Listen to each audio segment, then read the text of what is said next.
please brace yourself for Omicron. It's coming. It's here already. Dah sampai dah pun, ya. Dan it was just a matter of time. Berkenaan dengan Akta 342, ini adalah pindaan yang akan dikemukakan hari ini.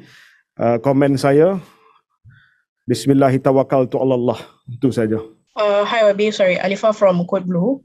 I have two questions, YB. Firstly, on the Omicron cases, on booster dose actually, will you shorten the booster dose interval to 3 months for Pfizer and AstraZeneca recipients? Maybe you can answer this first, YB.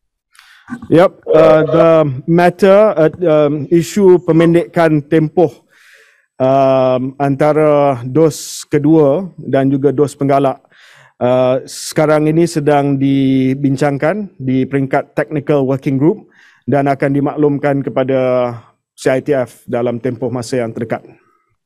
Okay. On my second question, might be a little bit on the Act 342 amendment that you will be discussing today. Can we know on preventing repeat corporate offenders, right? Why can't you just charge CEOs of companies that repeatedly breach SOPs instead of offering them compounds under the amendment? Because the existing act already imposes up to 2 years and 5 years jails for the first and subsequent offences. Untuk soalan berkenaan dengan Akta 342, ini adalah pindaan yang akan dikemukakan hari ini. Komen saya, Bismillahirrahmanirrahim. Itu saja.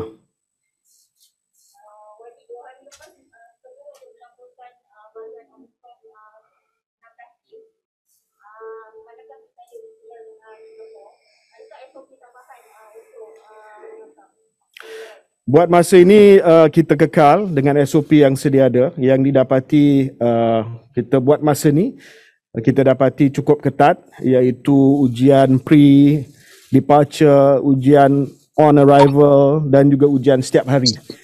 Ada ujian kendiri, ada ujian profesional. Jadi buat masa ini kita masih lagi kekal dengan SOP dengan Singapura.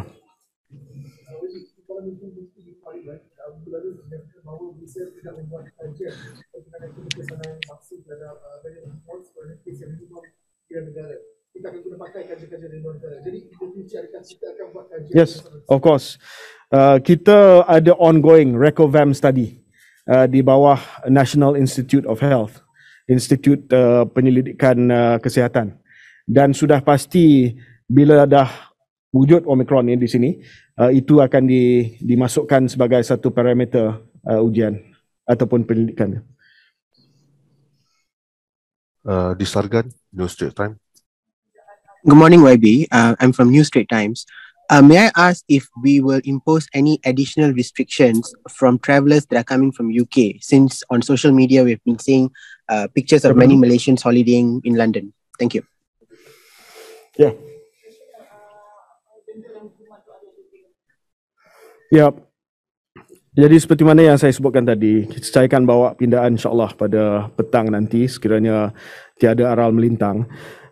Namun demikian, rasional dia adalah lebih kepada kes-kes yang menjadi repeat offenders, ya, dan dituju kepada kes-kes tertentu. Saya bagi contoh kluster Teratai. Kluster Teratai adalah sebuah kilang yang besar, di mana pendapatan syarikat itu setiap tahun adalah berbilion-bilion ringgit. Sebelum ordinan darurat diisytiharkan, kita hanya bagi denda RM1,000 sahaja. Selepas ordinan darurat, dia berulang kali jadi kluster. Kita bagi RM10,000. Mereka, keadaan pekerja-pekerja mereka adalah sangat-sangat memalukan. Kebajikan dan juga ruang tinggal mereka dan sebagainya. Jadi denda ni adalah lebih tertumpu kepada kes-kes tersebut. Untuk individu, kita dah ada garis panduan. Kalau tak pakai pelitup muka, kita akan bagi nasihat dulu. Ini memang jelas, saya pun dah bagi arahan. Kita jangan terus denda. Tetapi bila ada repeat offender, terutamanya di kalangan orang kenamaan.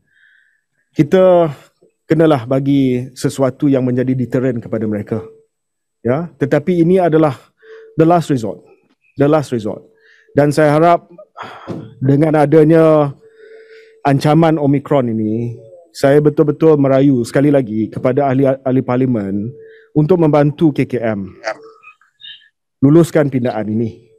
Dan minggu depan saya akan duduk bersama dengan Jawatankuasa Pilihan Khas Kesihatan untuk kita memperhalusi garis-garis panduan dan juga peraturan secara detail. Mustahil saya nak masukkan perincian dalam akta. Takkan dalam akta saya nak masukkan denda untuk pelitup muka dan sebagainya. Sebab ini adalah akta berkenaan dengan penyakit berjangkit. Semua penyakit berjangkit, bukan saja coronavirus. Dan mungkin masa akan datang keperluan dia lain, SOP dia lain. We don't know what infectious disease will be around next, what disease X is. Jadi kita cuba future proof akta ini. Dan yalah, saya harap pindaan ini dapat disokong. Saya sendiri telah jumpa dengan kumpulan yang telah berhimpun di luar parlimen tadi, menerima memorandum mereka. Saya dah jumpa dengan ahli-ahli parlimen semua. Saya dah terima banyak maklum balas. Tetapi perkara ini dapat kita perhalusi di peringkat Jawatankuasa khas untuk kita buat peraturan-peraturan. Ya. If I'm forced to withdraw the bill, then of course untuk tempoh masa 2-3 bulan ini sehingga bulan Mac, we don't have all the measures that we need untuk kita berdepan dengan whatever it is that's going to come. And daripada negara-negara lain, mereka telah maklumkan kepada kita, please brace yourself for Omicron. It's coming. It's here already. Dah sampai dah pun. Ya. Dan it was just a matter of time. Dan di Kementerian Kesihatan Malaysia, saya dah maklum pada Tan Sri DG, and to all our frontliners, we have to be at our battle stations again. Ya. Walaupun kita sudah, yalah, frontliners kita dah letih dan sebagainya, I have to send them back to the battle stations because the wave is coming. And saya perlukan pindaan ini. Next, Azman Malaysia Now. Assalamualaikum dan selamat pagi YB. Baru-baru ini seorang mufti meminta penjelasan KKM mengenai pelaksanaan SOP yang dikatakan dilaksanakan secara double standard antara masjid dan di tempat lain seperti stadium dan pengangkutan awam. Mungkin YB boleh jelaskan sikit SOP ini? Ini berkenaan dengan masjid ke? Ya, betul. Ya, memang perkara ini dalam perhatian Kementerian Kesihatan Malaysia.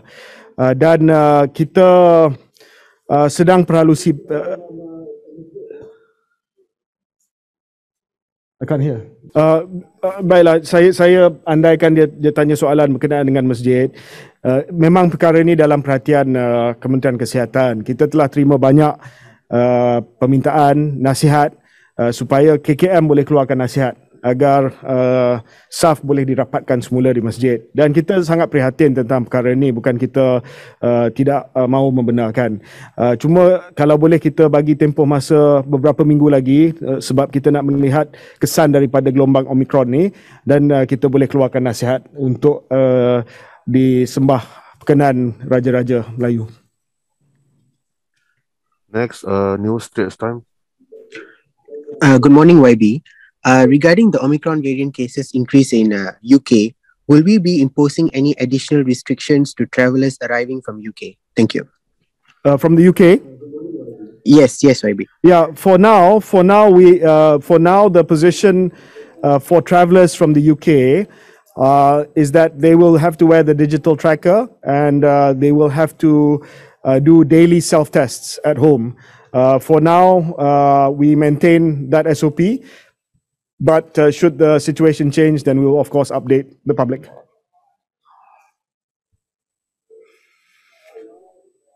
Okay? One more question. Okay, thank you everyone. Terima kasih. All right.